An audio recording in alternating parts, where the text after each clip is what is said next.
It's the Slam Dunk. Darleen Tana, the former Green MP, should do the right thing and resign from Parliament immediately. But you know she won't, because, like this Burt report suggests, she's ducked and weaved and failed to tell the truth right the way through this thing. That's what it says. The sorry saga.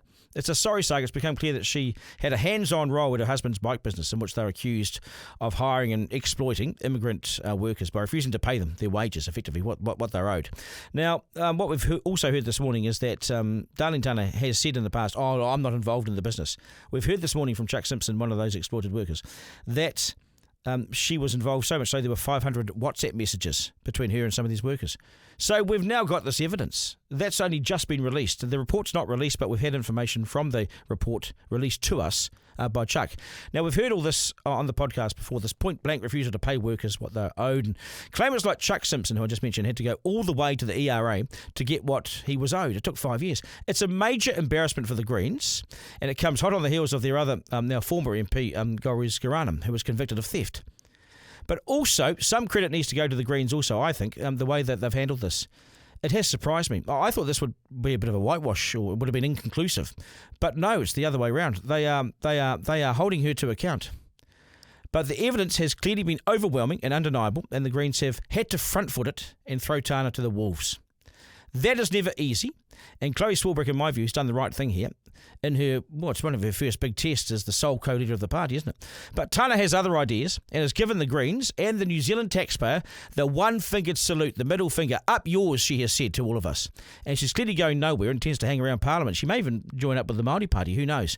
But she intends to make the most of her $168,000 salary, despite not being there now for 117 days. Full pay, 170 days. Try that with your employer, see what happens. Make no mistake, she's milking it, and she's stretching her payday for as long as she can get away with it.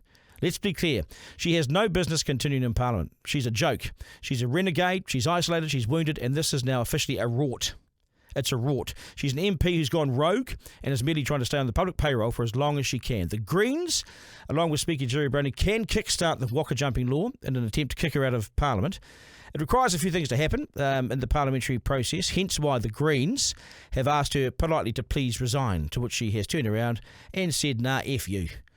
This will now play out in a messy, unseemly way for weeks and weeks and weeks as Parliament uses its powers to send Tana out into the wilderness finally, and eventually she will probably get kicked out of Parliament, you'd think. And finally, this messy, expensive waste of space will no longer be supported by the New Zealand taxpayer. But as it stands, she's fighting to keep the paycheck rolling in, 117 days, and she wants another one. And she's been stood down already, and all that time she's been on full pay, which for that period alone is $40,000. 40 grand of 168k salary, she's been at home. And she even received a backdated pay rise like every other MP.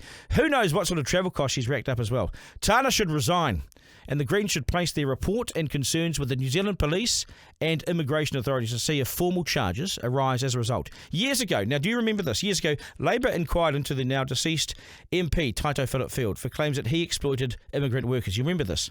Now, while the report raised lots of questions, it was only once it got into the hands of the police did anything happen. And Field was then sent to prison for 6 years.